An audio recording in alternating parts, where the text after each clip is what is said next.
past a railway station, circa afternoon.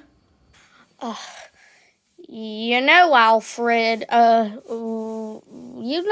we can stand up to Rex, right? Of course, let's do it. Hey, did somebody call my names? Rex, you better stop this vanity. Oh, yeah? And if I don't, what'll you do? Let's tell you a tale about a little steam engine on the island of Sodor. His name was Edward, and he lived in a shed with 4 other engines. All 4 were bigger than him and often boasted about it. The driver won't choose you again, they said. He wants big, strong engines like us. Edward has not been out for a long time, and he began to feel sad. After lots of disuse, Edward was placed in the back of his own shed. Pretty sad. Just then, the driver and fireman came along to start work. The driver looked at Edward. Why are you sad? Would you like to come out today?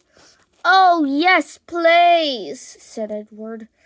So the fireman lit the fire and made a nice lot of steam. Then the driver flipped the lever and Edward puffed away. After having a nice drink, Edward was off to the shunting yard. The other engines were envious, disappointed, and furious. They wanted to pay Edward out. But one engine, Gordon, knew exactly how. However, his story will come later. Be careful, Edward, said the coach. Don't bump me and bang me around like other engines. Edward came to the coach very gently. Thank you, Edward, said the coach. That was kind. I am glad you are taking me today. And Edward puffed off. He got to Wellsworth, the big station where the coach was to first leave its passengers so more can come off. Please get in quickly. The people did get in quickly, and Edward waited happily for the guard to blow his whistle and wave his green flag. Edward really did have a happy day. The children waved to him as he puffed up the hill. Hey guys, I'm also coming out tomorrow too. Hopefully you like it. But Edward fell asleep so fast that he didn't hear the other engine's thoughts. I don't see a true, clear moral of the story you're telling. Oh, don't worry. This story is pretty entertaining. Hopefully you like the next part of the story, and hopefully you do, because it is a little more informal. Good morning, and whoa! You watch me afternoon, little Edward, as I rush through with the express.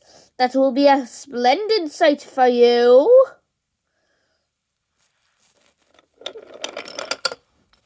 Edward was shunting an ill-behaved special coach from the mainland and yard. Oh, it cried. Come on, you need to be in the special train. Oh, it cried again. After a lot of hard work, Edward finally got it onto the train and went to the yard to rest. Gordon came puffing along. Instead of pulling the express, he was pulling a naughty train. A goods train, the shame of it. Edward was at Wellsworth, chuckling as he went to fetch more trucks. The fat controller soon came along. Edward, Gordon is stuck on his hill, so he needs a banker engine to give him a push. Sure. Well, here goes. I can't do it. I will do it.